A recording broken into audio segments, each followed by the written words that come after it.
You know what? I knew I forgot something. Actually, I just thought of it now.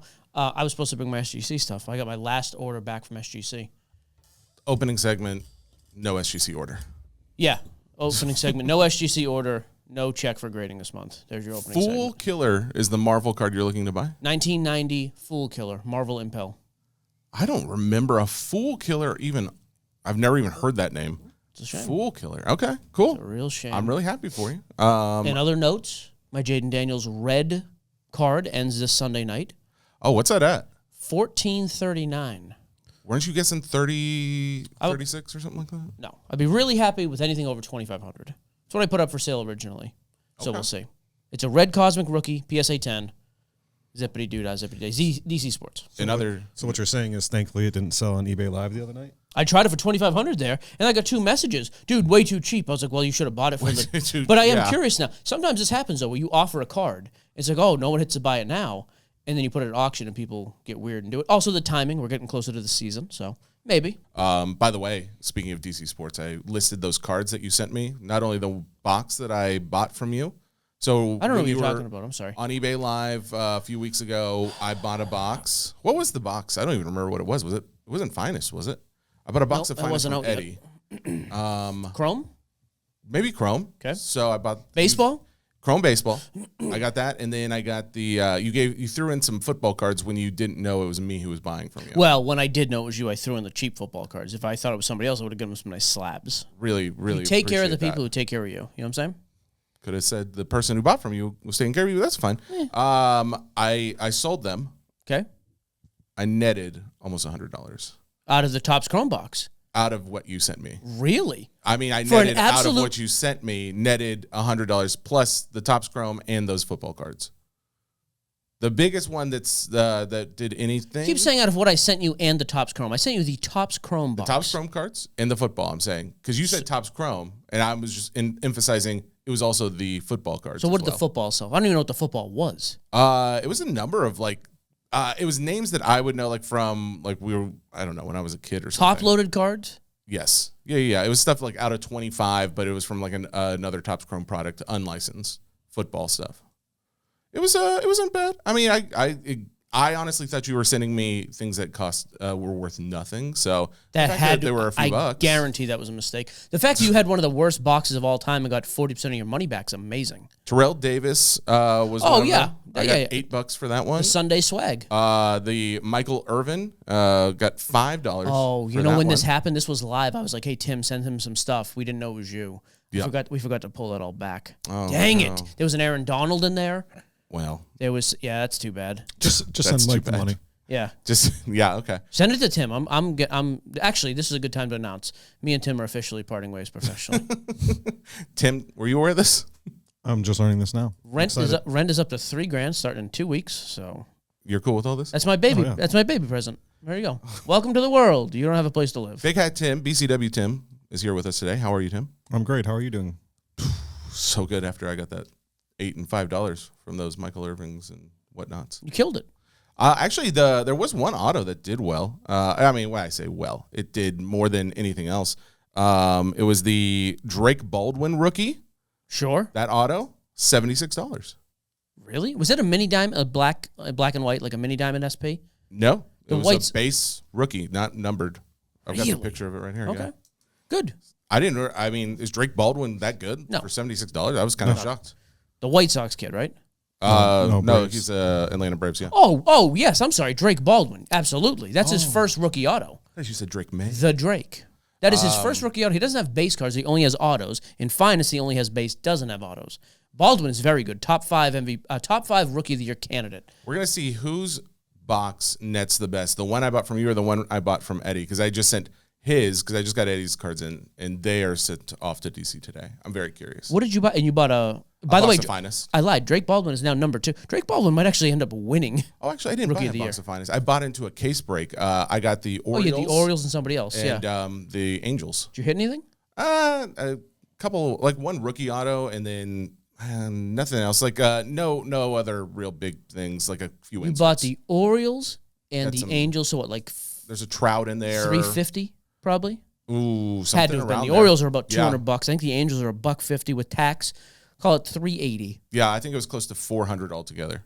That's pretty close. Okay, 380 to 400. Yeah, because tax fee. Okay, shipping. So we'll see. We're gonna see what if you didn't hit anything. Better. That's the problem. The only interesting thing about Finest though is you get like the rares and the photo variation crap that does like $6, $9. That's what it was. There was a number of those inserts in there. I'm gonna say you said you got 100 out of my box. Yeah, roughly. Well, so pound for when you include the football stuff. Well, it was in the box, so you're welcome. Eddie's not throwing any freebies. I'll tell you that right now. That's fair. So actually, Eddie gives me freebies all the time. They're awesome. Got about it's all my money. That's why he doesn't care. Neither one of you guys care. He gives me Pokemon and Pop Century. God, no. I know. That's how you know it's not from you. The Pop Century's mine. What do you think's paying for that? I mean, I don't know. I don't know your arrangement. I don't know how this works. That's the arrangement. I pay for the product. Okay. Well, I was very happy with it. Well, good. As long as you guys are both happy, I'm thrilled. I'm paying. You are such a victim. I'm paying him to do nothing. You're getting product for free. Oh, wow! You know what I want to do at some point? Sleep. I want to break down at some point. I'd like to break down the hourly rate you get paid from me and versus what Jesse's paying. I really want to break this down. I think there has to be a balancing of the force in this room. I would say that myself and Tim are both very happy with our arrangement. I don't know about you and Tim. This is one of those situations like when the WNBA is asking for more money, you might not want to look because he might, in terms of because. Yeah, I only work like 5 minutes for him.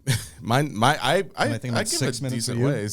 Oh, a decent wage. I don't know. He's living for free. I don't know how and your I'm arrangement paying goes. him. At one point last month, Autumn was like, "You know, you still pay him," and I seriously had to stop. I was like, "Wait a minute, on top of the rent?" This is egregious. He does a lot. He's there. He's a gopher. He's there when you need him. Cool.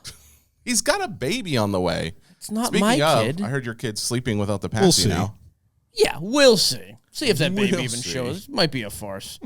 Maybe she's just been put. Okay, that's enough. Sorry. My baby is sleeping. No pacifier now. Last night was terrifying. First night I was breaking without Hannah home. She was out at some off-Broadway show. I know. My wife was there. It was Dolly. Didn't get home till 11 o'clock. But I had to break. I actually almost called you to be like, hey, if he starts losing his mind, I may need you to show up and break. Yeah, go hold the kid. Actually, he likes Tim. He would be fine with that. Yeah. But he's down. First 3 nights. And it's weird. Theo's the most textbook baby around. She does all that research and crap, and it's like, okay, first night, not bad. Second night, a little fussy. Third night, absolute hell on earth, which it was.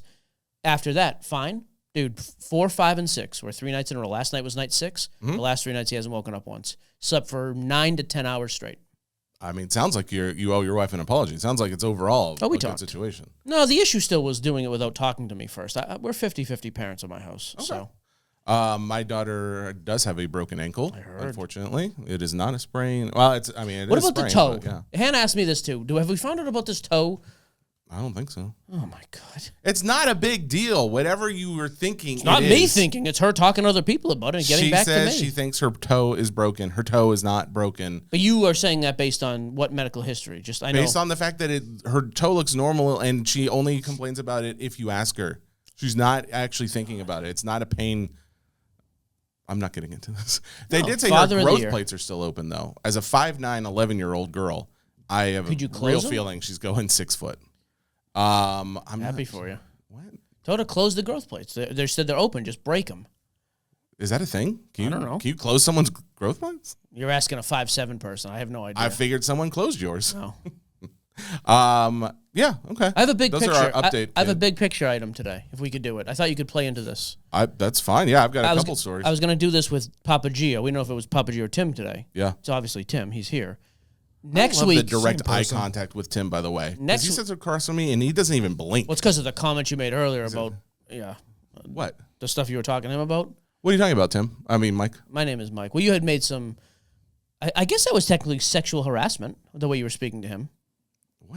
What are you talking about? Are you just making stories up now? Do you want me to get specific with what you said? I would like to hear your lies because none of that happened. Tim, Mike doesn't lie. Thank you. Well, I felt a certain way this whole time. Keep that paycheck coming. Mike does not lie. Yeah. And cut. We were going to do quarterbacks with my dad, top 10. I like the lists. I think we should start working lists and more because it gets people fired up, which is nice. It's great social media content as well. Right, Rebecca? By the way, she's gone, by the way. Is she actually? I think so. I mean, I don't see her. Rebecca is killing. No, she is there. Oh, my goodness. Rebecca, I don't know if you've looked at the metrics. I have become obsessed with this now. Jeremy has showed me how to look into the insights of some of this crap. Dude, our Instagram is crushing it. Do you remember all those years where I was like, hey, we're doing this and that, and this works, and that doesn't work? None of it really worked. Like, yeah, we have hardly any growth. Because you never cared to look or talk about. I could have looked then. What was going to change? You weren't going to do anything about it. Neither was I. Now we're paying someone to do something about it, and it's paying off. So the last clip that I'm in on your IG, that you guys collaborated with me on, 46,000 view. I lost 5 followers. Hey, Thanks. Hey, Ted. Yeah, somebody called 46,000 views. Everyone hated it. Ted doesn't listen to podcasts, but there's a number for you, Teddy boy. Yeah. Oh, the BCW one. Yeah, that's right. BCW, you came here as BCW Tim, but you have no product. Is that what I'm hearing? Oh, First of all, I'm the king of supplies. I have all the product. All you have to do is bcwsupplies.com and use SEN10 for 10% off. Or even if you break with one of us, you could probably get like a little card in your package that has a code in there already. Are we still doing that as well? Oh, yeah, if you would give them to me, but that's cool. I gave you an entire box. Are you out? Would you think I don't use them? Why didn't you tell me? I have literally a whole suitcase of these things. I forgot. It's my fault. I apologize. Maybe I shouldn't have complimented our content lately because we've really taken a dive here with you. You two talking about this. I mean, exciting. Well, I was going to promote one item that I actually brought it up on the live the other day. It is this carrying case thing, the thing that I use every time with you. Card bins. Is card bins. Is that what it's called? Okay, card bins. If you guys don't know what card bins in, it's going to be an answer to one of the questions in mailbag later on. So we'll talk about it then, but that's all. Is the question, what do you call that thing you've been carrying around? Because we can get right to it. We don't have to tease it out. No, we got to tease it. All no. Right. Anyways, my whole point there was the content has taken a noticeable turn in engagement, which is nice. It means we're going to start jacking up these rates. Lists. Oh, yeah. There's a list. List. So Tim is here, though. Tim is not a quarterback guy like my dad is, although I think Tim knows his quarterbacks. I would like to discuss and then talk about hobby implications. Top 10 basketball players of all time. Jesse, here's how I thought you could play in. If you would like to weigh in your opinion of this player, you may have your own list off the cuff anyways, which is fantastic if you do. No pressure if you don't. I also thought you could pull up their card ladder index just to kind of give an idea as we discuss them. Sure. I have a feeling our number one is the same person. Michael Jordan. One across the board. Yeah. We don't even have to dig into the Michael Jordan thing. Very rare you will find somebody make a case for somebody not Jordan. His stuff sells for the utmost premium. He is the number one selling guy, apples to apples, of anything across the board. Can I just ask too, are we basing this off of our general opinions, or is this based on like facts of like stats? Well, how do you there's no stats or facts that prove Michael Jordan's the best of all time. So no. There's not going to be factual evidence of any top 10 list ever. It's all opinion based. So this is one of those things as a 43-year-old man boy, I'm going to try to be unbiased because... Are those your pronouns, man and boy? Is that a thing? So like... Man boy. It's really hard to not look back in the 90s when I was fully engaged. But, sure. But you got to be unbiased because there's a few guys playing currently that are going to be in the top 10 overall. Don't ruin the list. Yeah. We're just talking number one. The list. I'm sorry. You want my list? Number one is MJ for you two. That's why. Okay. Yes. So the whole point with MJ, though, I don't want to waste any more time because there's no dispute in this room. By and large, the most accepted. I mean, at this point, it's MJ, Gretzky, Brady. All three of those are almost undisputed best of their sports. Very little. And by the way, they'll have one thing in common. Apples to apples, they are the number one selling person in any category if it's the same card. Now, Mahomes has a nicer RPA because it's National Treasures. Brady doesn't have RPAs. But if you're going to base it on rarity and scarce and the same thing across the board, Brady outsells everybody, Gretzky by a mile, and MJ by quite a bit, although Kobe and LeBron are close. So, you know what? The other thing they all have in common, all from North America. Gretzky's not, but... Yes, he is. Gretzky's North America. Oh, North America. The continent, excuse me. Yep. Yeah, excellent. Good to know. Number one. Number two, though, on my list. And by the way, and I would say properly rated, like according to on-court and actual hobby production, MJ was the best. He sells for the best. Yep. He also has elite stuff, like timing is perfect, to Tim's point. Came up in the 90s. He has the PMGs. He extended into the 2000s enough where he has Exquisite in the Ultimate Collection. And the big stuff, the logo men, it's a perfect fit. Undisputed number one on the court, number one in the hobby. Do you think the whole hobby, though, has anything to do with the rarity or scarcity of his cards that have autos and or just cards in general these days? He transcends the everything hobby itself. Yeah. I mean, like, I know, like, performance-wise on the court and all that, but, I mean, for the hobby specifically, I think that has also helped his value quite a bit. What's the question? I'm sorry. You said, do you think the hobby was... What do you mean? I'm saying, do you think the fact that there's such scarcity in his cards, more specifically even his autos, that has helped his overall dominance of the hobby as well? Like, if they flooded the market in the 90s with autos, say they had autos back then, it may not be as big of a deal to have a Jordan auto in your collection. Maybe, days, but the pushback is that Kobe is absolutely flooded and still sells through the roof. Well, that's because he's dead, but yes. Largely, but MJ's bigger than that anyways. And it's not just his autos. MJ's everything sell at the peak. Yeah. So it's across the board. So yeah, I think no matter what, he is the guy, undisputed. Number 2 on your list is who? I think you're going to go something different. I don't know. I don't want you to agree. Well, I want you to get away from my laptop. I mean, I'm going to put LeBron there. Okay. Jesse? Do you have a number 2? I was going to say LeBron as well. Yeah, I'm fine. By the way, a lot of my list is interchangeable. I put Kareem 2, LeBron 3. But if you want, for argument's sake, let's go with LeBron number 2. Okay. Again, properly rated. His stuff sells through the roof. Now, he's a guy early 2000s. There are some things that are really mass-produced compared to a Jordan, even compared to Kobe. He also missed out on all the 90s inserts and refractors at the end because he wasn't around yet. But he has his upper deck stuff is through the roof. Logo men, he even carries over into flawless.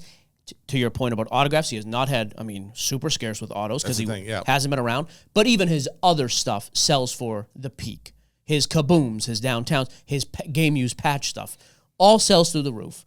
As recognizable a player as there has ever been in any sport in the world. I think basketball is probably the most recognizable sport in the world anyways. Mm-hmm. You could argue soccer too, probably. But I think LeBron, the name LeBron, if you know anything about anything, you know Jordan, you know LeBron. I don't think there's any disputing. Yeah, I would say so, especially in America. Yeah. Yeah. And North America, by the way. North America. Yeah, I think the only reason I preface that is just because you think about, I could see going to, some Middle Eastern country and people have heard of Jordan. Maybe they haven't heard of LeBron. I'd be shocked. Social media now, he's massive. Jordan's on social media. Those countries, by and large, all play in the Olympics. He's been on multiple dream teams. Yeah. I don't think there's anybody. I would be shocked if anybody has heard of Jordan, not LeBron. Okay. I could see the other way around, though, because you have a younger audience now, younger people. Oh, I know LeBron because of his Twitter, his Instagram, this Absolutely. or that. Yes. But again, properly rated, number 2 all time, sells to the roof. Now, number 3, I actually think there's a pretty big drop-off after these 3. Timothy? I think we're going the same, but he may surprise me here. No, we're not going. There's no way we're going the same. The most dominant player I've ever seen is Shaquille O'Neal. Okay. I have Shaq at 9, by the way. That's an interesting, because you know what I was thinking? I was thinking another big man. I love Shaq, but I think it will be probably Joker. That's my opinion would be seeing how well he does. I don't know. But right now. If we were just going to base it right now, I probably still wouldn't say Shaq because I feel like there's probably a few other players that perform better historically. Larry Bird or maybe Kareem Abdul-Jabbar. Okay, Kareem is my number 3. Oh, really? Okay. 6 MVPs, 6 titles. By the way, Kareem has the greatest basketball career of anybody in the history of basketball. Yeah. I think he lost 1 game in college, maybe 2. Multiple titles there, 6 rings, 6 MVPs. By the way, I think you could also make the argument, I don't want to do the whole thing now. I could argue with MJ there was weak finals competition. None of those teams ever won a finals or went back when he wasn't there. Okay. Good teams. I always thought if you're going to be nitpicky, I think that's with LeBron. I think LeBron has had more help than most, although he's been to 10 finals, which is pretty unbelievable. Kareem has also been to 10. He's 6-4, 6 finals. 6 MVPs, 6 rings.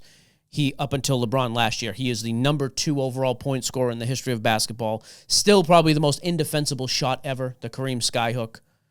I don't know if there's even... I actually know what you're talking about. That's how it's a popular shot, yeah. And there's also, in terms of the hobby, the legend of there's only a pop 2 of Lou Alcindor signed... Well, Kareem Abdul-Jabbar's real old name was Lou Alcindor. There's birth name, yeah. 2 PSA cards that has his Lou Alcindor signed. Wasn't there just a record sale of one of those cards or something? Probably. They never high grade or something like that. It's a tall boy card. It's a 1969, I think. Now, Kareem's a good example, though. I think most people would have him top 5. A lot of people 2, 3. Nowhere near that type of hobby value. Nowhere near. There are multiple living players, active players now. Patch auto, apples to apples, and this year's Immaculate, they will outsell Kareem. Yeah. A lot of them. He is nowhere near the likes of MJ and LeBron that we just talked about. Yeah, I was going to say, overall, though, even though he may, and again, I think we're basing this off of stats, he may be the 3rd best player wherever he lands, but I don't know if he would be as in demand as many other players ahead of him. No, yeah. and there's also, if you're not a basketball fan, there's a ton of people who have no idea who this is. Sure. No clue, right? So huge not going to, so the hobby, again, on-court value, unbelievable. Hobby value, not even close. It also is going to lead to something we're going to see as we go down the rest of this list, because Tim even talked about Shaq. Big men do not sell. Oh, no. Yeah. Like even Joker, who's not on my top 10 list yet, has a chance, though. Like if he keeps going the way he's going, Joker's market is nothing compared to even like guys today, Curry, Luka. Like these guys are outselling Joker. He's done way more. Even SGA has had some sales now that apples to apples outsell Joker. It's wild. We'll get into that later. I'm going to give you the next two together. 4 and 5, I got Magic, Bird, Bird, Magic. Any order you want. I always give Magic the edge. I think Bird's peak was better, 3 straight MVPs. Magic did it longer and has 2 more finals. So to me, it's tough to go Bird over Magic. How many finals does Magic have? 3? 5. 5? Jeez, okay. Yeah, Bird's only got... By the way, I'm trying to pull up some 2 or 3. stats on Card Ladder. I think the same internet issue that Rebecca was talking about is affecting the website as well. Oh, good. I guess I'm guessing wherever these servers or wherever these sites are hosted, their servers are down. Sure.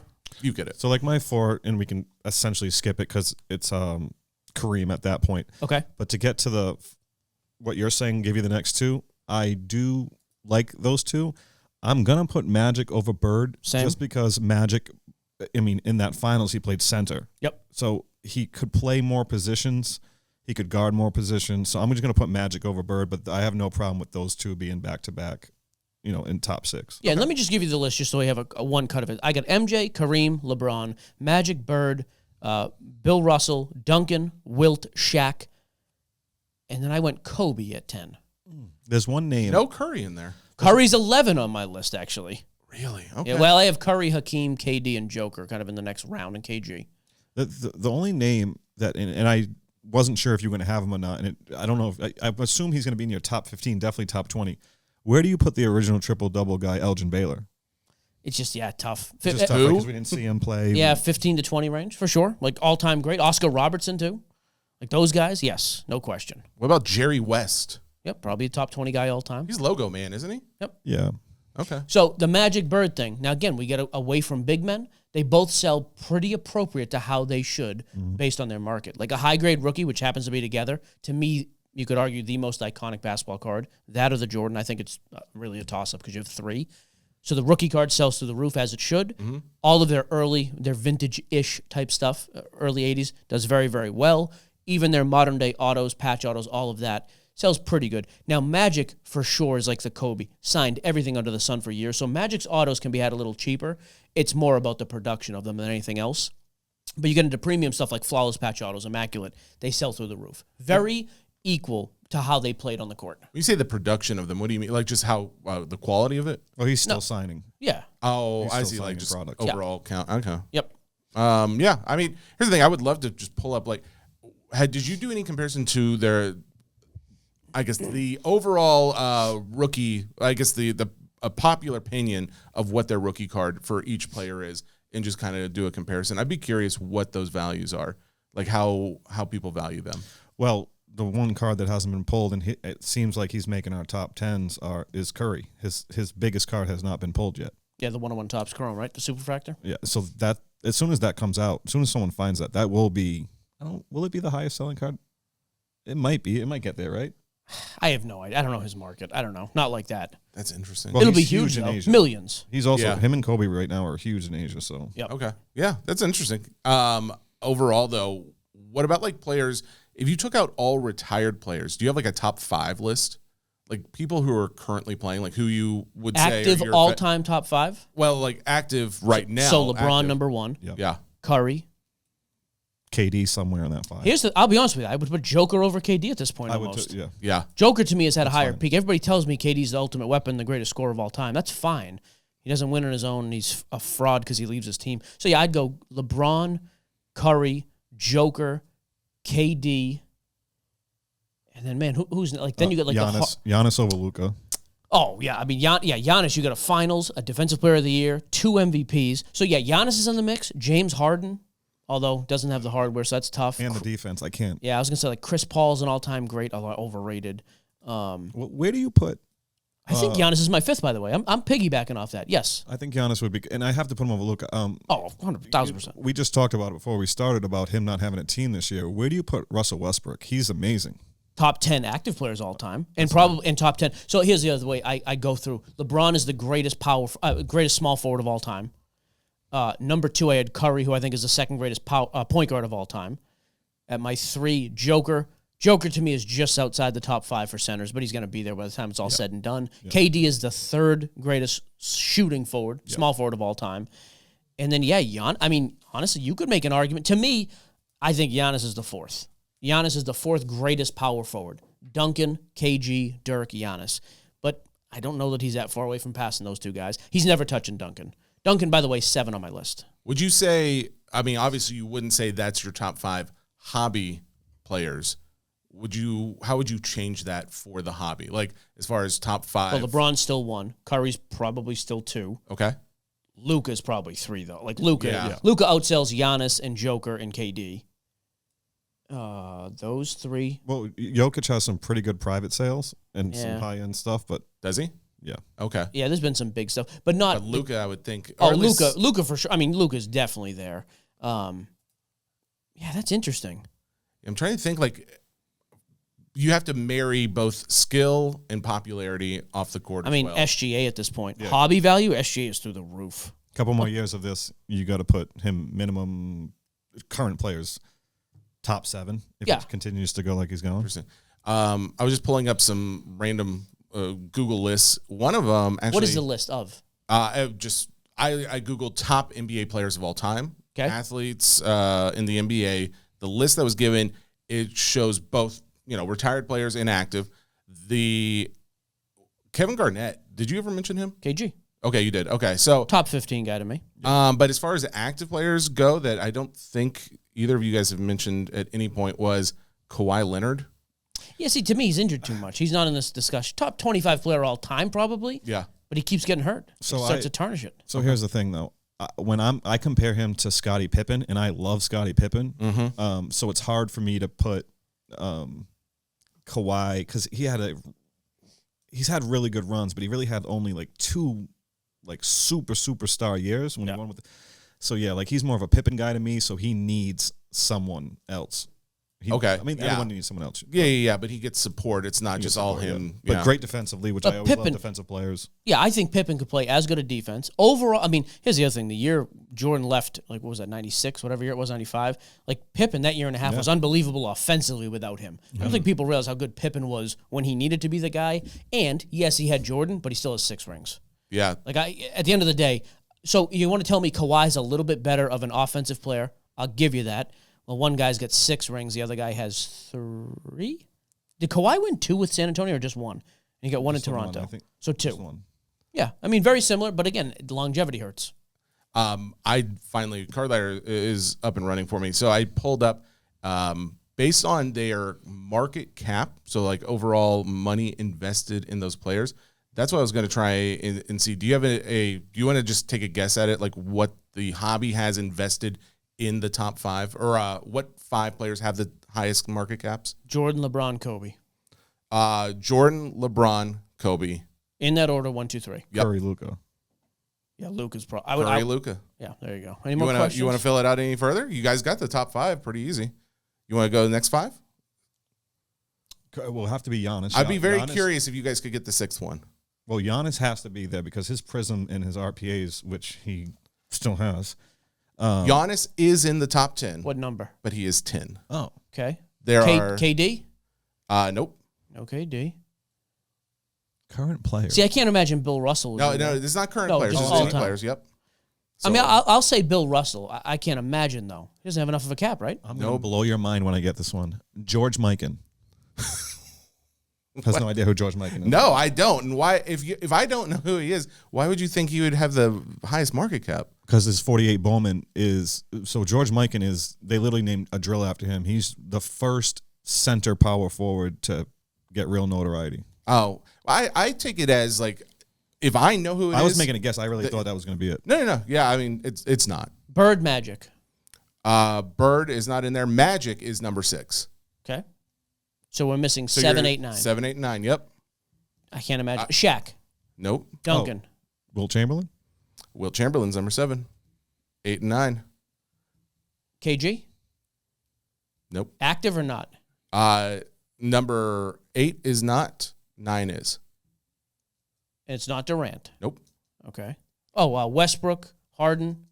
No, that wouldn't. It's so funny because you talk so much about him. Oh, SGA. While he's number 9. Really? Yeah. And the number 8, not Duncan. Hakeem? Kareem. There it is. Really? Yes. Yeah. Okay. Overall mark. And I think if you, like what we just talked about as far as like Kareem's high value because there's so few of them, kind of makes a little bit of sense. We're talking about 2 cards. That's not going to impact his market cap that much. No. I mean, this is taking into account 170 cards too. So that's Weird. across all of those cards. But yeah, I was surprised that I guess maybe Anthony Edwards or something like that wasn't in there. I thought like only has he's a 3 years, player. 4 years of cards though. I know, but that's the thing. There's so much money that gets invested in ultra modern these days. Yeah, I mean, but his Minnesota market, I get it because a year ago everyone thought he was Michael Jordan's son, like he was playing that well. Yeah, I'm actually a Timberwolves fan. I collect Anthony Edwards, but give him a couple more years, he could be in the SGA category. He needs to win though. Actually, scrolling down, he is number 12 on the list with Bill SGA? Russell at number 11. Yeah. Hey, let me finish this off just real quick because I just did the whole listing because I think it is interesting to see. We talk about it all the time, but on-court production based on, and even just give you the guys you just named. Like, so to round out the rest of this list, Duncan at 7, Wilt 8, Shaq 9, Kobe 10. Only Kobe and Shaq are ahead of most of the guys we just talked about. Mm-hmm. Every other one of those players, though, is an unbelievable all-time great. So, again, 2 big takeaways from this for me. Number 1, big men do not sell. Like, that is just cannot contest. Big men's market does not come anywhere near what it should for their on-court production, and that comes because they're not relatable. Nobody's out on the court taking a hook shot saying Kareem. But you get Here's the thing. I love my hook shots, and I'm a big man, and that's why I love Shaq. It is funny. It's the point you're making. Yeah, is but how much very money have you interesting spent on because, Shaq? I mean, more than almost any other basketball player. But you're also not an NBA fan. Like, that's what I mean. Like, yeah, I know, but I mean, like him still, for the off-the-court but that's stuff, the though. point You I'm like Shaq. making is, the reason why I like him is because I do relate to him, but I am also not your average size person. Like, it's funny that you're making the case that big men don't sell because people aren't relating to them, and yet, as a big person, I do relate to him. Well, also relate to them on the court is my point. Like, nobody is on a court emulating Shaq, trying to play like him. Because no one's going to back people down, including you, but by I mean, the way. also, like, I would use my body, my size, if and when I am ever in a position like that, that's what I do. It's funny that he would also do that. It's just, I do see a relatable aspect to it, but I am also not your average person. So. Right. And that's the point. Like, it's just a lot of these guys. But like Steph Curry, everybody's shooting deep threes now because of Steph Curry. Everybody has a crossover in their bag because of AI. Everybody knows a turnaround because of Kobe. Like, if you're a sports fan and you play the sport, the kids out there, those are the guys. So it is just interesting that some of these guys are all-time greats and are going to have unbelievable careers, way better than anybody we just talked. Oscar Robertson and Elgin Baylor, again, better than 99.99% of anybody who will ever play or who has ever played. It is interesting, though, when you actually break it down, whose market is decent. It's like, oh, yeah, take out the big men, and it's still a weird. Let me ask you this, because you put Kobe at 10. I like it. Where do you rank a Dwayne Wade? I don't think he gets enough hobby. 15 to 20. Google ranked him pretty high, actually. Dwayne Wade was above Pippen. Yeah, he should be. Yeah. I think Dwayne Wade was between Karl Malone and Oscar Robertson. Yeah, I think that's probably perfect.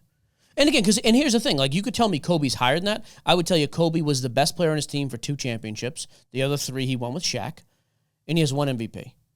Does he deserve more? Sure. But I'm saying if you're going to get critical, that's how I would get critical. If we're going to get critical of Larry Bird, he had a very short peak. Yep. He had as elite a peak as has ever happened. There's only 2 other players who have ever won 3 MVPs in a row and multiple championships. That's it. It's him, Wilt, and Bill, I think. And Wilt did not win multiple championships during the stretch, but he had a short career. Duncan was not overwhelmingly great offensively at the end of his career, shooting at least. Like, you can have a knock on everybody. For a guy like you, because you talked about why you appreciate Shaq so much, mm-hmm. Where do you rank a guy like Charles Barkley? Because he's the same type of big man, off-the-court stuff, great TV personality. Yeah. Very good at basketball, obviously. He should be more collectible, in my opinion. It's funny because I don't rank him as high, though I understand why you're saying it. I just also, the highlight reels, the things that I would watch as a kid, I don't know. I didn't watch as much Charles Barkley. I enjoyed watching him on the Suns when they were playing the Bulls or something like that. I don't know. I never really got into Barkley, but probably still higher than probably a lot of the players you guys named. I mean, he is in the list, but he's not as high as Shaq. Shaq is a personality. I don't know. He's a force unto himself. Yeah, that's tough, too. Like, for a casual sports fan, right, like yourself, do you know what position Barkley played? I don't know any player what position. Well, Shaq, play. you know. I mean, center. Yeah, exactly. Yeah. But even that, I would assume Barkley would have been the same. Yep. So Barkley was a power forward. So that's what I mean. Barkley was just nowhere near. But it is weird because Barkley's as known. Oh, Barkley is probably as popular as Shaq. No. Off the court? Yeah, man. No Just way. for his non-basketball stuff? No. Not in anywhere. You don't go to the convenience store and bring home your Barkley gummies. You're getting your Shaq Nobody gummies. with a brain does that. They're getting more. There's more. There's variety now. There's a lot of them. And here's the thing: you also see like Shaq is now transcended into like in other investments. He's doing other entertainment. Barkley, what do you know him for right now? TNT. Exactly. Best But what else do you know him for? Okay, that's a fair point. So Fighting. he's He He fights. throws people through windows. there you go. So he's what, the second most recognizable non-active player in the NBA for their off-court activities? I think. Is it Barkley? Yeah. Okay, Jordan, Shaq. Well, but Jordan is not popular for anything he does now. Nobody knows Jordan for anything he's done. What has Jordan done in the last 10 years that you know him for? That's how you know he's the GOAT. He's done nothing, and he's still, like, everyone knows who that is. Right, but my point was people in the last 10 years who are recognizable for what they have done. Jordan has done. If you were born 10 years ago, you've never seen Jordan be relevant for any reason. You've never seen anything he's done. Yeah, I mean, yeah. I'm not saying he's not more popular than Barkley, but I mean, as of right now, yeah, if someone's a kid. Yeah, like guys under the age of 20, you haven't seen. Under the age of 30, you've seen almost nothing of Jordan. Yeah. You just know about the mystique of Jordan. But I guarantee those kids know Barkley from his clips, and he goes viral, and he has his reels. He's huge. I disagree but still no with Barkley. that. I don't think Barkley would be it. I don't know who it would be. I'm struggling to think outside of Shaq who a retired player would be that a younger person would know. I don't think they're watching TNT. But it's not just TNT. He's everywhere. He's on all the basketball highlights. He's all over the place everywhere. If you're a basketball fan, you know him. Maybe, yeah. Here's the thing. But the fact you can't even at home right now, if you have young kids, and I know a lot of you do, a lot of you are just like us, you have young kids, ask them. I would love to know. I'm not even saying young kids. I'm saying 25 or younger. Who's more recognizable off the court? Oh, if we're going 25, then we're going back to Jordan. They know Jordan at that point. Okay, then my next question is, what do you know? 25, I don't know. Have they? Oh, yeah. The new Space Jam they've seen. Has an 18-year-old seen the old Space Jam? They weren't born. But that's what I mean. Like, and even to your point, name another guy. You can't. Shaq, if you thought about it, maybe. Okay, so maybe Jordan, although I'd ask you, what has he done that has made him recognizable in the last 20 years? I don't think you can answer. That's the thing. I don't think you even have to. It's like the documentary alone, the Netflix documentary, the Last Dance. I think that alone would probably solidify him as being more famous than Charles Barkley right now. And I'm just like, I would love to see numbers there. A lot of 25-year-olds now were watching that 6 years ago. And they were 19. COVID? They got nothing going on. I mean, 19-year-olds are watching. Like you said, if they're basketball fans, I think they did. Yeah, maybe. Okay, so let's say that. Even that. Okay, 2, which I don't agree with Jordan, but let's say. So Barkley's 3. Another great example, though. Probably the 5th greatest, 6th greatest power forward of all time. Yeah. Nowhere near the market he should have. No. It is funny, like trying to think of literally anybody else. Correct. Well, proves the point. Like, he's crazy popular. Well, I have one name, and he never makes anyone top 10. But if I was to, when I say my starting 5, I don't mean the 5 best players. I mean, who would I put? Mm-hmm. I always say this. People might think I'm crazy. I think Dennis Rodman is either where you want to rank him. He's in the top 3 power forwards of all time. I'm definitely taking him on my team if I already have a scorer like Jordan or if I have Kobe coming up. I think Dennis Rodman is extremely underrated in basketball skill, but also probably the hobby. That's an interesting point because I love Dennis Rodman. I would say Barkley and Rodman are actually kind of close in my mind, but I could still see why Barkley would be higher than Rodman. Yeah, because like for us, we remember the Rodman stuff. Yes. No young person's ever seen him with the red hair or in a wedding dress. Yeah, he hasn't been on like on a VH1 reality TV Carmen show. Electra doesn't mean anything to 25-year-olds. That was a big deal for us. Yes, exactly. Sure. By the way, just to round up my starting 5, I'd actually make a starting 5 around it because it is different than the 5 best players. I don't think there's a team ever that's beating Michael, Magic, and Larry in the backcourt. That's fine. And then give me whoever you want as the 2. As you want Shaq and Kareem, fine. I would honestly go Bill and Shaq because Bill doesn't have to score the ball ever and Shaq could pass. But I don't think you're beating those 3 ever. So there you go. There you go. Boom roasted. There's a couple things I was going to point out. One was Nelson Rada. Does that name mean anything to you? Yeah, this is like the fake auto thing or something. Yeah. I don't know. So Nelson Rada, I guess, is a prospect for the Angels, 19-year-old Yeah. young guy, but apparently his autographs were stolen or backdoored or something like that from Panini's manufacturing. No, Topps. Or I'm sorry, was it Topps? He's a Bowman. Yeah, he's a Bowman guy. Oh, okay. Yeah, duh, it's baseball. So backdoored from the facility where they make the cards, and at this point, they're finding them starting to show up on eBay. I am putting this out because as people are starting to pay more for this guy, they're taking more notice. If it is an out of 25, that specifically... So there's orange Bowman first refractor auto. Yes, so and it's even more so. They named the 1 out of 25. I think Dan the Card Man and someone else made a post about this in a video, in fact. But they're saying that if you have a base, refractor, speckle autos, those have been in wide circulation. People have seen red and pearl autos get pulled, but other than that, if you see other colors, you probably want to presume they could be backdoored and or faked. So just a call out for all you. Wait, backdoor or faked? Yeah.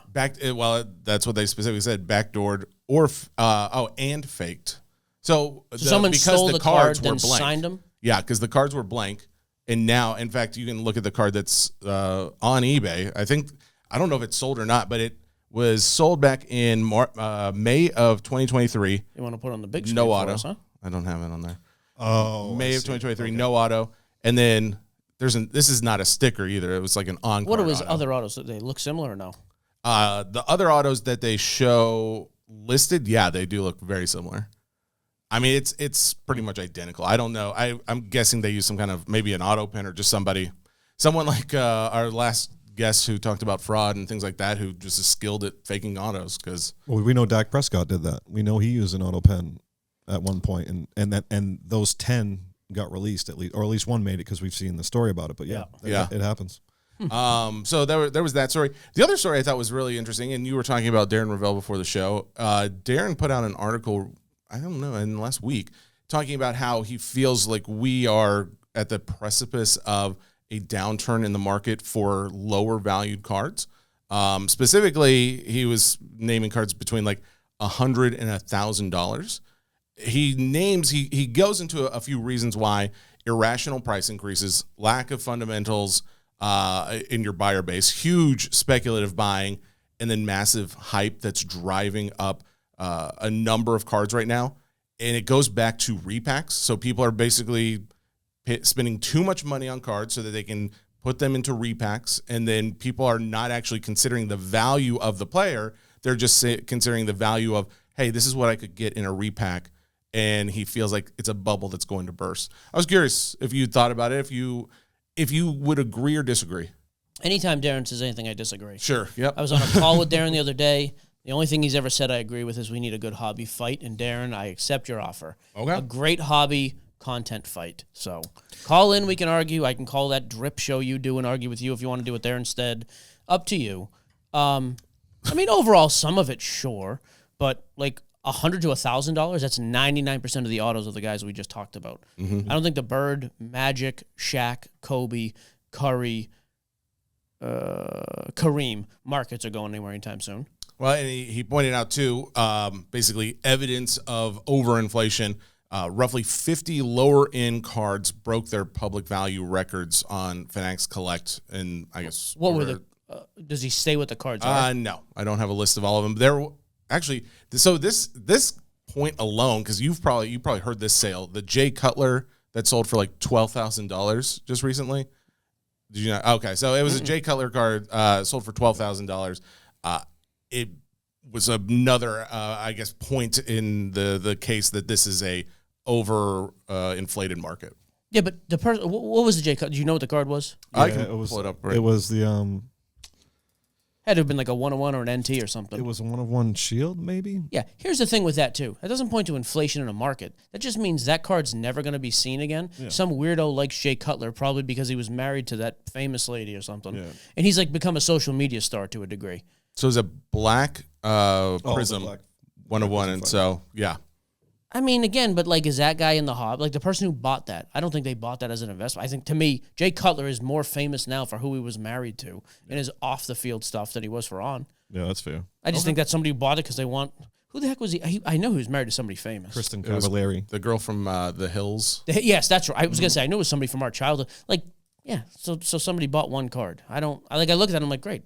I would never spend that kind of money. Sure. But it's a piece you're never going to see again. Somebody wanted it. Cool. I might be misunderstanding what you're saying, Darren is saying, but for someone who needs prices to fall to collect the guys they want to collect, because there's a new guy in the NBA. I just bought some some Topps Finest. Boy. The best box probably that we've seen so far. Ugliest product of all time, by the way. Right, but so like for someone like me, I'm still going after, if you're in a product, I don't care if it's Leaf, Topps, Upper Deck, whatever it is, I'm going after that guy if I collect him. So I'm confused. Is he saying because that prices are dropping because of the... He's saying prices are going up. Prices are way up, higher than they should be. So he's saying I'm going to be priced out of lower end.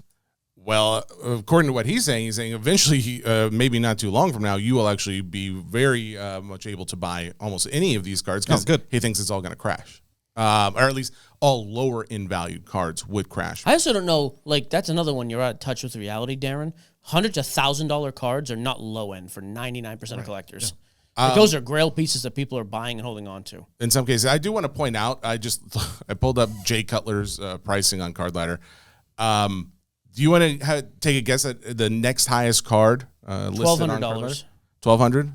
Tim, any guesses? I agree with Mike all the time. $1,200, $1,201 and 1 penny. $380. Yeah, that was the next one. Granted, that was a 2016. His rookie year, 2012. But the next one down was 2012. It was his Prism Gold out of 10. That one sold for $332. So, and that was in like 2022 when the market was still really high. I don't disagree that Cutler sale is a miserably unbelievable sale. I would just say over the last 4 years, his popularity has 20x'd what it was in 2020. Yeah. He's much more popular after. Yeah, and somebody wants that card, so they spend like a maniac. That's the thing about a one-on-one. Two people on a big platform like that get bidding. It doesn't, but that's another though. I would never look at that and say, hey, the whole Cutler market is now high. It's one crazy one-off sale. And I don't think he's basing all of this off of that sale, obviously. That's the only one I have to go on. Like, that's the one you mentioned by name. That is one, but I mean, like, if we were to go down the list, you can start seeing an increase in other cards, too. I've seen it in the non-sport world. He talks about Pokemon, too. We've seen the Pokemon market. Even if you don't know any cards specifically, you know that one's been blowing up. It is interesting because there are a lot of cards that fall into that category that are, I would say, selling for much more than what their actual value is. I'd like in the sport, like, so you may be right, non-sport, but like in the sports world, I'd love to see an example anywhere near that. Like that, yeah, that'd be my thing. I'll see if I can find the actual, if there is a list of those cards. But yeah, I think if you can see that, maybe it provides a little bit more detail. But it is, it's an interesting thought, though. I would, and just to be clear too, he does not feel like this would be an overall effect for the higher end market, which I would agree with you. $1,000 is a higher end card for a good amount of people, most of our listeners probably. But I would also think that, according to him, he doesn't really think there could be an end to some of the one-of-one stuff that could continue to go up in perpetuity. Like, there's no end in sight. But a $400 Larry Bird patch auto was only going to be worth $100 in a year, according to him. Pretty big much. Crash. Yeah, I'd like to see some actual evidence or names or sales. Okay. Yeah, because the one he references is a stupid example. Yeah. No surprise there, by the way. I knew Darren wasn't going to have any real examples. Maybe we can talk about ticket pricing next. How about that? I also don't think it's fair to compare like a Bowman first to like what happens to their prices afterwards, because it's all perspective, right? So, yeah, I don't think that's fair to say the market's going down because a Bowman first guy didn't actually work out in the league. Yeah, because 90% of those don't. Like, we're pulling guys, orange autos of people I've never heard of that go for $1,500. 9 months later, when they've been demoted and are batting, 0.1, that card's selling for $100. Yeah. But that bubble has always existed. That is a prospecting market. Yeah, for sure. In like the J.J. McCarthy thing, sure, there are examples of it. Like, I think that J.J. McCarthy, one of them just sold for $60,000 or something ridiculous. Mm-hmm. If you want to tell me in 11 weeks that card sells for 80% off, I would totally buy it. I totally believe that. Like, after people see him play? Sure. Yeah. Let's say he plays and stinks. But again, there's a huge amount of all-time greats in that $100 to $1,000 range that the market is not going down like that.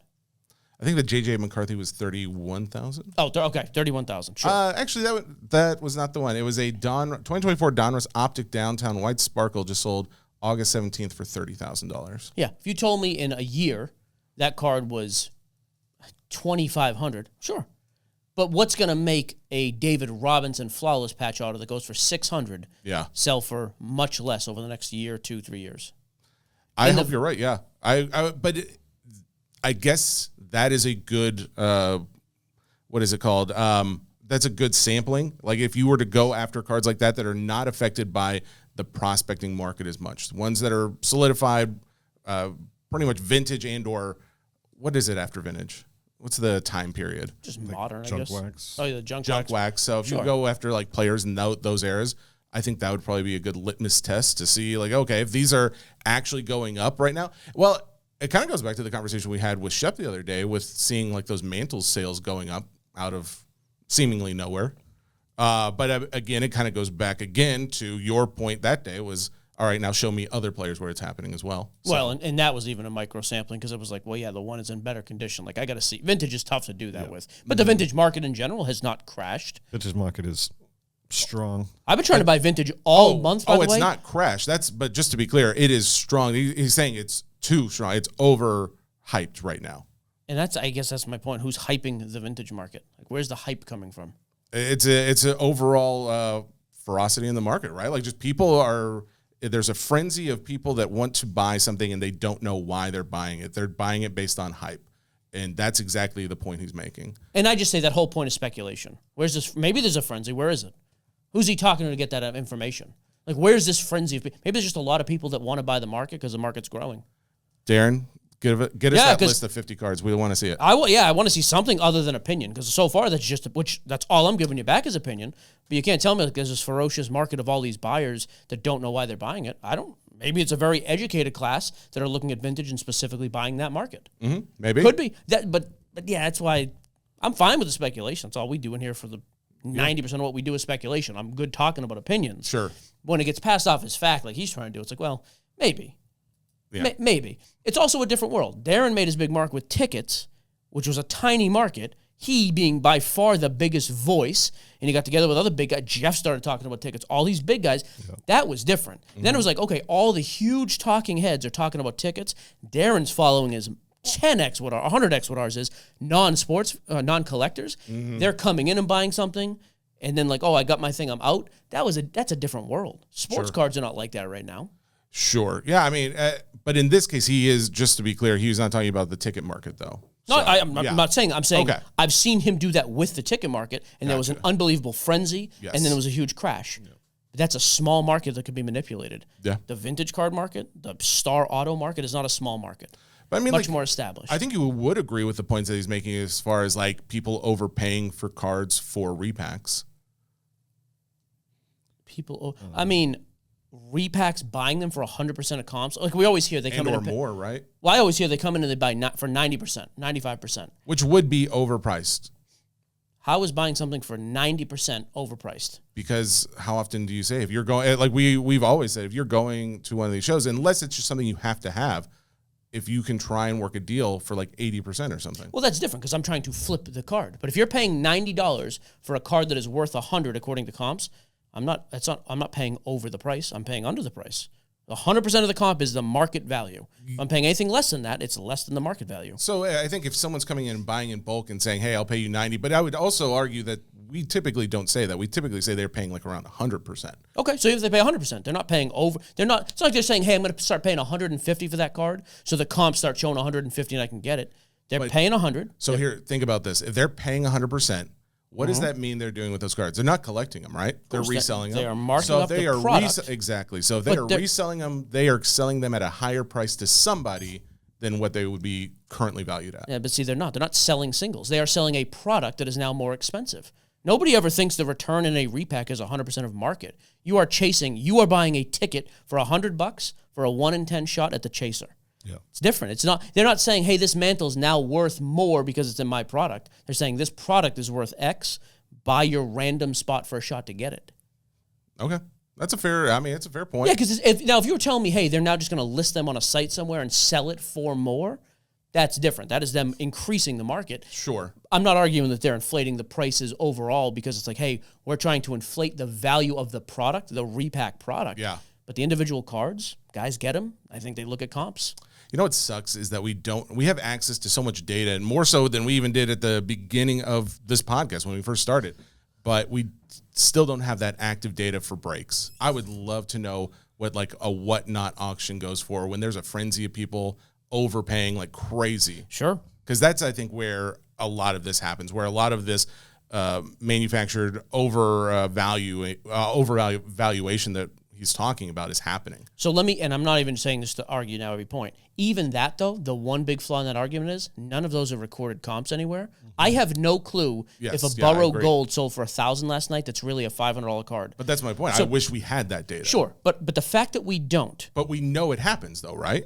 No, we know of 1% of sales that happen live. Nobody knows. No, I know, but you would also agree that you have seen that happen, and it's not a rare thing for it to happen. But I couldn't tell you an exact example of it. Hey, this car. So my point in saying that is that same Burrow that sold for $1,000 because it was a frenzy last night. That's really $500. Mm-hmm. That buyer's hurt because the buyer's going to get screwed eventually. No argument. Sure. But when Johnny goes out in 2 weeks to buy a gold Burrow, all right, let me see what the comps are so I know what to buy. All he's going to see are the $500 comps that are recorded. Yep. The value hasn't. It's almost like this world exists where that happens and it doesn't affect anything else really.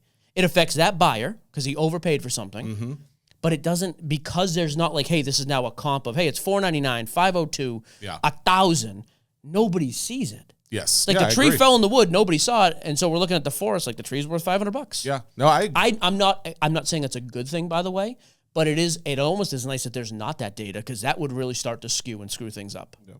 For sure. Well, it would certainly skew because you get into where there's a break happening and there's like 10 people in the room and guys lose their shirt because they list something when they probably shouldn't have because the room wasn't ready for it. And that's the other thing. Yeah, this $100 card I just listed, and it sold for $12 because there's no people. Yeah, I think that's why, for me, I don't want live comps ever. I don't want live sales to be counted as actual comps. Yeah. I think there's too much downside to it. I think you could inflate values and people would be like, oh, I should pay more. No, there were just two guys in that room. Or, man, my Griffey used to be worth $200. Now there's a sale of $19 and it was an auction I got paid for. Mm-hmm. Yeah, nobody saw it or the button glitched out or whatever. Right. I don't think it's reliable data yet. As a breaker, as someone who also makes a portion of my living off of breaking, yes, I don't think I would want that. But as someone who is like wanting to buy cards, I think I would because overall you could still get the information you need if people are actively like it's a regular activity for people to underbuy that card in live breaks. That would still give you information because I mean it would also give you information if people are actively overpaying for that card. I think it's still data that could be useful. Again, it doesn't really matter because I don't see a world where we could ever actually. And it's tough too. Like how many times is every buyer for the next 30 minutes gets entered into $1,000 giveaway. Everybody's bidding up the next card no matter what. Yeah, absolutely. Hey guys, I'm doing a giveaway with every card I give away on eBay Live. Yes. Oh, yeah. It's just I don't find it to be reliable. Reliability is the biggest. By the way, I will say though the singles market in that regard, dude. That show. So Sunday, a week ago Sunday. So what? Almost 2 weeks ago, did our first eBay Live show with the Jordan. Yes. That show was great. The show we did the other night, Tuesday night, with no huge push from eBay. Like we're still just trying to like do it on our own. That eBay Live show was even better. We sold way more wax. Oh, did you? I thought you said it was like it didn't do as well because you didn't have like the right listing or something. Well, the overall number. Well, hang on. You're talking about the show we did last week. The Wednesday show last week I listed as breaks. Oh, that was not great. Oh, okay, we still did like $1,500 in 40 minutes. But Tuesday with singles and just rip and ship wax, did like almost $9,000. Oh, nice. And by and large, the singles did very, very well. There were a couple cards that sold way above comps. We threw some extra crap at them. Like, hey, that one went too much, but because you get that frenzy. Yep. But in general, there was an Otani that sold quite a bit lower than I thought, like 135. I thought it was going to go closer to 200. Yeah. But overall, I was like, man, there were more likes, more viewers, and more individual. Actually, counts the individual bids. It was like 3,500 bids over the 2-hour show. It was awesome. Do you see like in the big break channels? Because you're probably like me. We pop into other people's breaks sometimes and see they are doing these where someone will come in and they'll buy the same kind of thing. They'll buy a card that is valued at say $100 and they'll pay $120 or $130, $150. Do you ever see them giving something back to them? Like, hey, that was way over comps. Here's a little something. I'm not in rooms enough to see it. Probably not, though. I don't think they do. The good ones do it. The good ones do it. You do? Yeah. But, Mike does it. Mike's great at it, to be honest with you. But the good ones, the reason why they're good also attributes to how hard they're working, how long they stand, how much money they're making. If you're making profit, if your guys are getting, when I say your community, is you feel like they're overbidding, throw them a few things, right? Sure. It just makes sense. That guy Jeremiah the other night, never met him, by the way. I was curious. Have you heard of the pod? Never. Seen us anywhere before? Nope. Never. Awesome. Broken. I mean, cool. He spent an ungodly amount of money. We threw him a couple free boxes, a couple shirts. It was like, dude, we're making tons of money anyways. And a lot of it was wax. See, I never do auctions. So that's like something that I'm not even used to doing, like, or seeing. It's a different world. And especially singles auctions. Yeah. Okay. Interesting. The profit is good. It's not break money margin, but it's awesome. Like for me, I've had so much inventory of singles forever. It's like, it's a great way to move it. I'll tell you the issue though is buying. I've been trying to buy all week on Facebook. I've bought a handful of cards, but there are not people in a rush to sell stuff. Even though I offer 85, 90%, there's not a big rush of people to buy it. You know what I do? Sell it, I mean. I go to, and this is not a plug, but I go to Fanatics Collects a lot, and I will sort the non-sport, if that's what I'm looking for, from lowest to highest, and I'll just go after anything that I actually like or want, and I'll be the first bid, maybe $5. Inevitably, someone will probably overbid a lot of those, but at the end of the day, I still end up getting a few of them for maybe $5 because maybe no one saw it or it just wasn't on their radar. Yeah. Just an idea. Yeah, it's just tough. Like we're kind of in the 100 range-ish, 50 to 100, so it's like there's not a lot of those cards don't fall through the cracks, you know? Yeah. It has made, I will say that's actually kind of a public call to action though. If you're looking to sell, but that's the other thing too. Selling live, you have to, like I see guys complain, man, got killed on this card, and it's like a Joe Milton RPA. It's like, well, the guy had a couple good games last year. Everybody knew he was going to be a backup forever, and you're trying to sell RPAs right before the season starts when people are excited about Drake May. Yeah. What are you doing? Like, I do think you have to put thought into what you are trying to sell. Like, I only want to sell stuff that people are actively trying to buy. I agree. Yeah, the like presence in the room really matters. Yeah, like and especially like that room, you got 150 people. Like we had an unbelievable room, but even there, it's like here's a rookie, like here's a Nelson Rada card. Nobody cares about Nelson Rada. Yeah, like, you got to put up stuff people want. You know what's really funny? I need to buy. PM the show. I need cards. One of the things that I did that I thought was going to just, I thought I was going to get $1. I did an auction the other day. I said I'd never do them, but I actually did do an auction for, I got 10 packs of Savannah Bananas. They made their own cards. Really? And I just put them up in auction just thinking like, oh, no one's going to want any of these. I think I paid like maybe $10 or something. And, total or each? $10 for each pack. And I think they went for between like $15 and $20, like for the 3 of them that I ended up listing. I actually was pretty surprised by that. I thought that was going to be one that especially my audience being a non-sport one, but I guess it was a good crossover of both sport. Yeah, it's actually perfect. Yeah, a little non-sport. When I saw that, because I didn't even realize that Savannah Bananas had cards. When I saw that, I go, oh, this is a very sneaky IP that the overall market doesn't know about, and they are extremely popular. That's why I bought 10 of them. Yeah, it's like, dude, well, who do your kids want a pack of cards of? Yes, exactly. That's a huge, absolutely. I've got 8 more if anybody is interested. Sure. I don't even know if they're still out there. Hey, last eBay live plug real quick, too. Sunday night, we're going to do another big night of singles. I'm trying to get a couple Grail cards. It's been difficult, but I'm going to try to have a couple nice things. Sports Cards Nonsense is the name again. What? Dropped the live. Oh, that's what you wanted. Get rid of the. Had a real Zuckerberg moment. You know what I'm saying? Live. Who's the other guy? That was the Napster guy. What was his name? What was the Napster guy's name? Shad. Yep. That was played by Justin Timberlake. Oh. Dang it. Sean Rebecca? Parker. What was the first Rob name? Parker?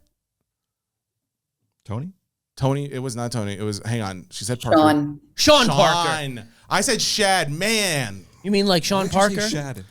No, I am Sean Parker. I had the all right. Edward Savon, whatever that is. Savrin. Yeah. Savrin. And the twins? The rowing Winklevoss. Yeah, Winklevoss.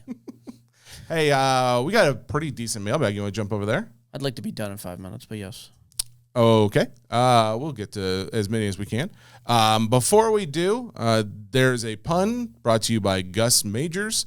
I'd like to share this Daniel? with you. Call him what you will. I've never known. By the way, myself. put out the Facebook message to buy cards. Like, hey, looking to buy like stuff like $100 and above, mostly graded, either vintage, big rookies, star. You know, he messaged me. He's like, I got a bunch of stuff from like when I was a kid. I'm like, I don't. Gus, this is me. 5 years. Like ago. Gus, this is me telling you right now. I don't mind because you were the ring bearer in my wedding. I'll come look. But It's your fireplace or mine. You decide where they're going. Listen, neither of us are invited to the wedding, so... Is that true? Yeah, they're doing a tiny wedding. Yeah, I know. Can you call him, please?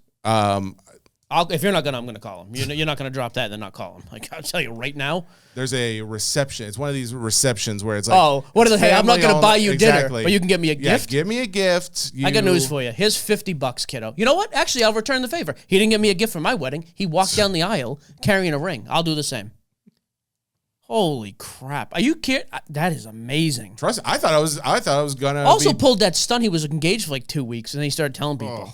Like, dude, you're not Sean Parker. Just, you can let us know you're engaged. People aren't flooding the wedding. Like, take it easy. How many times are we going to hear the name Sean Parker in the next week? A lot now. I was just on a call with somebody who knew him. That's why they invested in Napster. And I heard the name, and I was like, wait a minute, what? God, I love Napster. He didn't make any money, though, doing anything. Oh, no, he did. He had some exits. Some things after Napster. Had some legal bills after that, Definitely not. He did not make money from Napster, no. Real shame. Okay. The pun is, or I guess it's just a joke. Which football team are Star Trek fans rooting for? The Commanders? The Green Bay Picards. Yep. That joke fell about as flat as his wedding's going to fall. I'm not going to lie to you. When I heard it, I was very angry. I did not care. He commented that publicly? Yeah, no, he texted me that earlier today. I'm fired up right now. I'll just give Tim his address. Go over there. Yep. Oh, yeah, you're local, bro. Kick the door in. Did you just leave? Very close. Who do you think you are? Yeah, just walk. You know Rockland Park? I'm not invited. Go right over there. I'm not invited to the wedding. Tim just kicks the door open, slaps one of the goats in the backyard, and walks away. He's one of the goats. I think he sells goats, right? Oh, they've got all kinds of things. They've got dogs. Craig Palmiciano. Panini announcing Prism Black Basketball releasing on the same day Topps is supposed to take over the licensing. Now, that's interesting. October 1st. Already printed, I'm assuming. No issue. Oh, that's a good point. Yeah, because I'm assuming it's something like how Upper Deck was releasing Marvel products into 2025, even though Topps obviously took over Marvel in 2025. Yeah, okay. Yeah. We're getting close to that, though, by the way. Another month. Because I think we're going to have stuff in the middle of October, like Dynasty and Diamond Icons. We're going to go from the absolute worst-looking product of all time, Topps Finest Basketball, to Dynasty. That stuff is going to be $3,000 a box, maybe more. That is good. Let me say something to you, Panini. And Topps. You guys just keep putting out basketball cards, and I'll keep buying them. There you go. You're the nicest thing anybody on the show has said about Panini in a while. Just put it out. I'll buy it. I heard a little feedback about that. What's that? Jason's the name of the guy on the question? Nope. What'd you get feedback? You said about? Jason. Jason what? I did. What? Jason's from the mailbag. Talking about Jason Green. Okay, just checking. You and Mike each get $5,000 to spend on singles or sealed wax with the goal of holding long term for the greatest ROI. What are you buying? I mean, at this very moment, the non-sport world is insane. Yeah, I'm saying like an old, late 90s. I don't know how much they go for, but early 2000s, something with Pokemon. I mean, I honestly want to say anything from 96, 97 basketball, or even, honestly, football. But, yeah, I mean, if you're going to hold it, you got to go with something in non-sport. Yeah, I'm trying to think like what's not already high though. Like I'd say 151 would probably be the go-to, but at the same time, it's already so high. I think you could take some single money and just go for something LeBron. LeBron's market has been down the last 2 years. He's going to retire. He's going to get in the Hall of Fame. Like, I think if I had to buy something right, like Brady's market is strong again. Yeah. It's going to go up over the next 20 years, like an index of some kind. But, like, what are the other factors? Like, I think there'll be a spike with LeBron for that. Spike with the Hall of Fame. Yeah. He's an all-time great. So I think he's going to just naturally mature in value, but he also has a couple spikes in the meantime. Maybe we get lucky and he dies and his value 10Xs. What do you... Who's sick? Who's a terminal person right now? Jeez. Also, I'm curious, when you are projecting that out, what do you think a long-term, like something to increase in value, what do you think that value X is? Like 2X, 3X, 5, 10? How long? I mean, he didn't give it a date. Let's call it 20 years from now. What would you want, or I guess expect? So it's interesting. Are we going to have another event like we had a COVID event? Because we had the eBay boom, late 90s, early 2000s. Stuff went wild. The teens, stuff started getting expensive again because breaking and wax really took over. COVID was unlike anything else. So it's like, are we going to see the 3 to 5% annually like normal, and then the occasional 60% that comes way back down, 40%, but still leaves you up 20?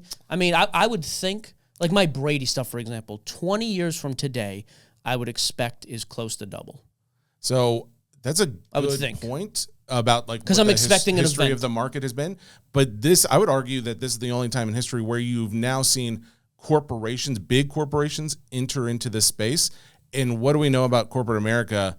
Like too big to fail, right? Like they are coming in and they won't let it fail. Yeah. I don't know if we will see another event like that. So in that case, yeah, it would continue to go up. But really, the best buying opportunity is wait for the next fallout. But maybe there won't be one. Yeah. Dean Gillespie, will the 90s cowboy cards go up because of the new documentary? No. Cowboys stink. I don't even know about the documentary, but no is the answer. Yeah. Pretty easy on that one. Jonah Christopher, Panini has included NIL college stars in all of the 2025 football releases so far. Jeremiah Smith, Arch Manning. Should we expect to see this continue in all Panini NFL products this year? Yep. Is this a preview of what to expect next year when they lose the licensing? I think so. I think you'll see they'll go back to the baseball method, which has been retired guys. Like there's Griffey Autos and NT, and then there's Dylan Cruz before he comes up, or James Wood. So there's prospects and there's retired people. Yeah. Yeah. And then you'll have a couple active guys because that's how I don't know the legality of that, but there is something. That's how Leaf can always have a couple active players. Yep. That Leaf football product, by the way. Yeah. Never even heard of this stupid thing. I ordered 3 cases because it's cheap and look kind of cool. Right on the box, game-used patch autos of Patrick Mahomes. So it's like there is some... Leaf can get it, what's the deal? And Cam Ward, by the way. Yeah. So it's like there is that weird place. So I think Panini will do that. You'll have a couple guys that are active, probably in there still. Yeah. For whatever the legality of that is, and then prospect guys, so college, and then your retired people. I think. Dustin Bailey, how is it that Peyton Manning is a consensus top 5 quarterback, but so affordable in the hobby? Do you foresee a day when greatness outweighs hype for hobby value? First of all, never. No. Hype will always be king. Yeah. And Peyton's a great example. Like, if you want to tell me he is the 3rd greatest or even the 2nd greatest, I think Montana's still better. Fine. I don't think he's any worse than 3, though. And yeah, like what is and here's the other thing that's crazy. Talk about a relevant football star off the field right now. Oh, yeah. Dude, the Manning cast is like the most viewed thing of all time every year for sports. It's unbelievable for like a weekly thing. It's unbelievable. Like hey, there's another example. Who is more recognized off the field than Peyton Manning right now for only off the field activities? Tom Brady. Yeah, see, I would disagree. I think again the viewership in the hobby, sure, but not actual eyes total. What else does Brady do aside from hobby stuff? Yeah, it is a lot of hobby-related things. Manning has a show every week on primetime for football. And he's in a number of commercials. Saturday Night Live. I mean, I was going to say, he also has one of the best Saturday Night Live skits of all time. Yeah. So it's like the one where he's throwing the football at the kids. He's playing with them. And like that Manning cast is like, I think of Eli Manning on SNL. Sure. But that's what I'm saying. Like he's another guy for retired players. He might be the most recognizable for his off-the-court attributes right now. Yeah, you could be right. Dustin, I would argue that if that ever happens where your greatness outweighs your hobby value, it is because we are in a market crash. That's probably the only time where that would happen because people are no longer buying based on the hype. Sure. But Peyton, I think, is a very safe buy because, again, his market is like a tenth of Brady's stuff, and he's a great quarterback. Like 50 years from now, he's like the Mays to Brady's mantle in 50 years. Actually, that's a good point. Brady would probably be, I mean, not Brady, Mahomes would probably be more recognizable, I would think. Mahomes is in so many commercials as well. He's also doing, I mean, he's actually an active player. I would think he'd be outweigh. Active. Oh, okay. Right. If we're saying, okay, I get it. And even then, maybe, but take away his football activity. Yeah. Maybe he is, but the Manning cast is, like, that's a massive thing. It's pretty, and the commercials. So Mahomes is on that level then. Are we saying football or are we saying? Football. Same sport. Travis Kelce then. Travis Kelce, but again, that's an active player. Travis Kelce by far. Yeah, because of the Taylor connection. Yes. Sure. Yeah. Yep. Just the podcast the other day alone with Taylor Swift. And Jason Kelce, a matter of fact. Sure. Yeah. Because of that. I think so. But okay, so we're talking about guys with one of the biggest podcasts in the world and the greatest quarterback in the world right now, Mahomes.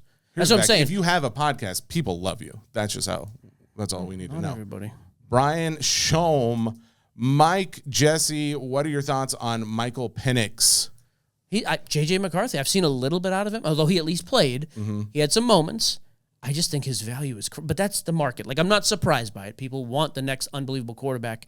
I don't think he's ever going to be on the level of Mahomes, Allen, Lamar, any of the greats in the game right now. And if that's the case, his market's going to come way. And he could be a good quarterback, by the way. Throw for 3,500 yards, 28 touchdowns, 11 interceptions, and go 9-8. And at the end of the season, if that's what he does, his market will be down by 75%. I'm just trying to figure out is he starting? Mm-hmm. Okay, yeah. And he played last year. He played well for them at times. I think people are wildly overpricing him. Is Cousins still with them? Yep. Just signed a massive. I think he is. He signed a massive contract with them. I thought that was last year. He did. He signed a huge deal, and then they drafted like a 1 year or something. A 1 year contract. No. Oh, huge deal, and then they drafted Penix in the first round. Travis Larson. Hey guys, revisiting the 30-year-old getting back into collecting segment again. Oh, I guess that was a segment. Just read the questions. Going. I haven't insulted you the whole time. You needed something. Going to a local card show this weekend for the first time, I see these big cases people use to carry slabs normally. Oh, this is going back to what I was talking about freaking earlier. plant. Here we go. I have a few slabs and some raw cards that I'm bringing to trade.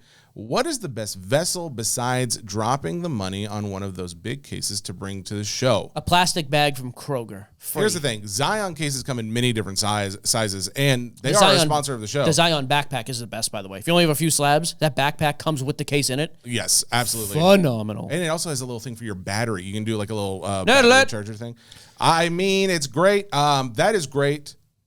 But yes, the thing I was talking about was like, what was the name of it again? BCW sales? When I point to you, that means you. Tim. BCW Tim. The thing you talked about at the beginning of the show. Okay, so here's the deal. You guys want me to be honest, right? Yeah. Yes.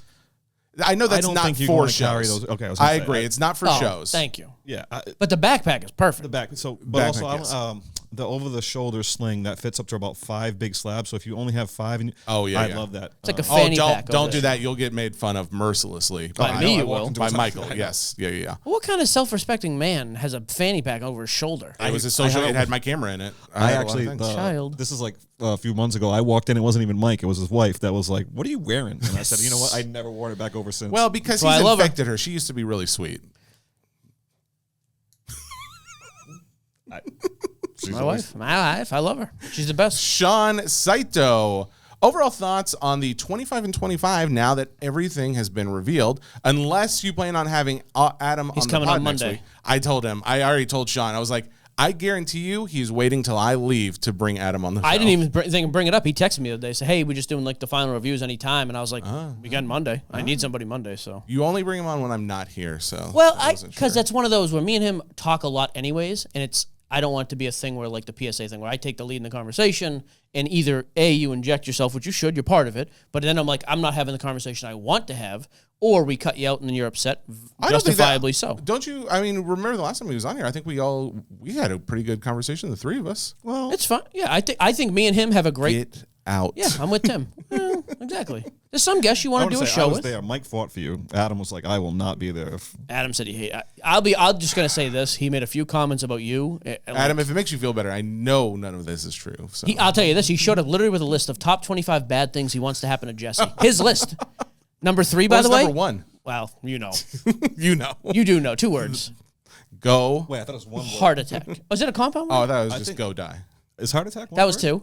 I don't know. You should be familiar. You should know. Trust me, you should know. Adam's words, not mine.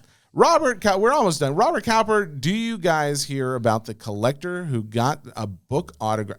Oh, actually, yes, Robert, we did hear about that. We talked about it on the last episode. Scott Gardner. How do you both know what that was about? And I have no clue. He's talking about the Babe Ruth thing. Yeah. Oh, I'm sorry. Okay. Scott Gardner, what's the buy trigger on 24-25 basketball stuff? I've been going to Target every few weeks to wait for it to go on sale, as I think some Prism is worth holding at that point. I would buy Prism if I saw it in a Target. There's nothing else I would buy at this very moment. I wouldn't even buy Prism. Also, real quick on that last subject, Babe Ruth's not the GOAT anymore. Can we stop with that? Yeah. Here's the thing. Here's the thing. I made that argument years ago and got crucified. By who and to who? By you and also social media that got posted. And people did not care for my take that. Was this like early on in the podcast? Yes. Oh, well, that's why. You know anything about sports? You're going to tell me who the GOAT is?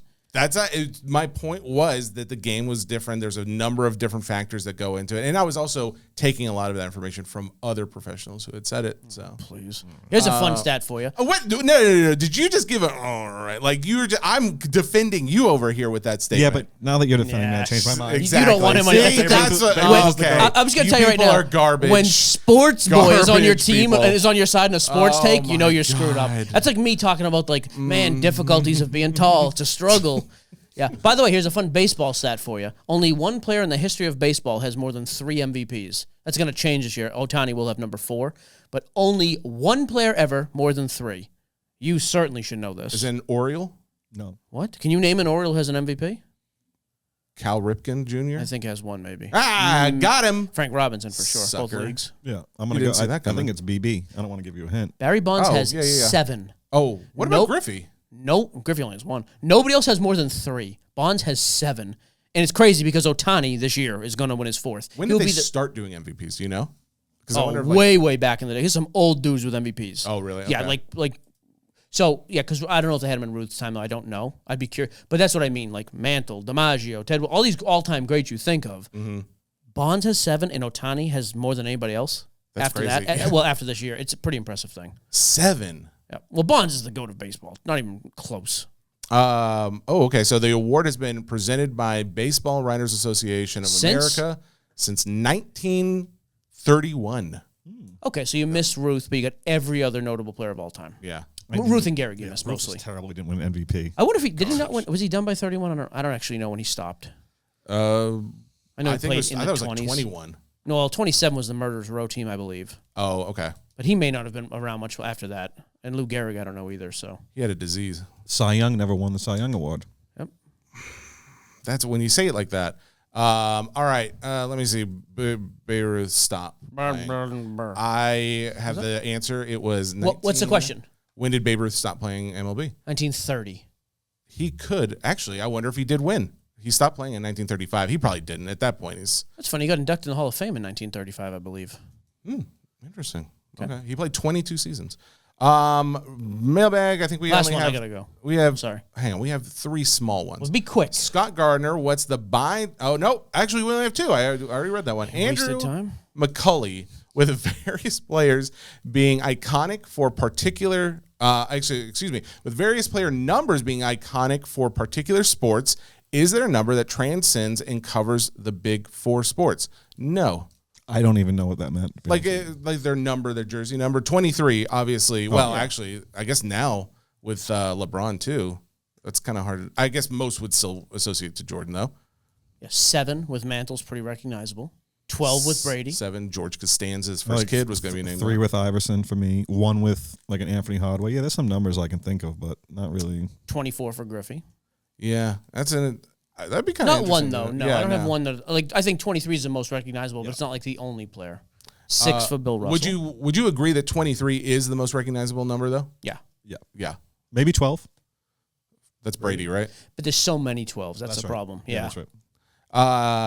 Last one. And this one was from me. Ruben Mitchell. Inside joke for Jesse. Does Thanos and Galactus look alike? He's just pointing at Card Collector 2 had a video that he holds up a Galactus card and he's like, you got to have a Thanos for your collection. It's so embarrassing. Oh my God. You can cut the last 7 seconds, Rebecca. Well, that's the end of my session on this show. I'll be gone for the next week. Michael, enjoy your show. Me and Adam dominating next exactly. Monday. I cannot hope you have wait. a great time. Yeah. I got him for Monday. I don't know who I have for Thursday yet. Get Big Hat Tim. I can't. I have to do it at my house. I don't know how to turn this crap on. I know. Just have him in the. He's already not in your on house. his house anymore. What are you talking about? Well, he doesn't show up there for work. You stopped smoking. You're smoke free 11 days, Thank dude. you. That's awesome. Congratulations. Seriously. I'm going to pick up other bad habits. So no, that's fine. Start doing meth to really balance things out, but not harmful to the kids. That's good. No, that's fine. Yeah. All right. Well, you've got Adam Gray coming next week. You'll probably have some other big SCN media people coming in. I'm throwing that out there. You can drop ideas in the comments wherever you see this of people you want to see me talk to Thursday. Get Alpert in here. Maybe get Jim Alpert? Ryan. Oh, Ryan. Oh, you know what? Actually, Ryan is coming on. I'm trying to plug for you here. Is Ryan coming on Thursday? Because that podcast drops soon. The new collectibles on SI. Oh, here's the thing. Guys, I try my best. You do. I don't remember. Shoot, I hope it wasn't supposed to be today. Jesse just in the show while he's looking this up. Thursday or next Monday. So, Adam, we're going to bump you to Thursday. We're going to have Ryan on Monday. Ooh. Maybe. I got to talk. One of those two. We'll see. Yeah, we'll figure it out. Okay. All right. Well, you did great. Is that it? I have nothing else. Bye.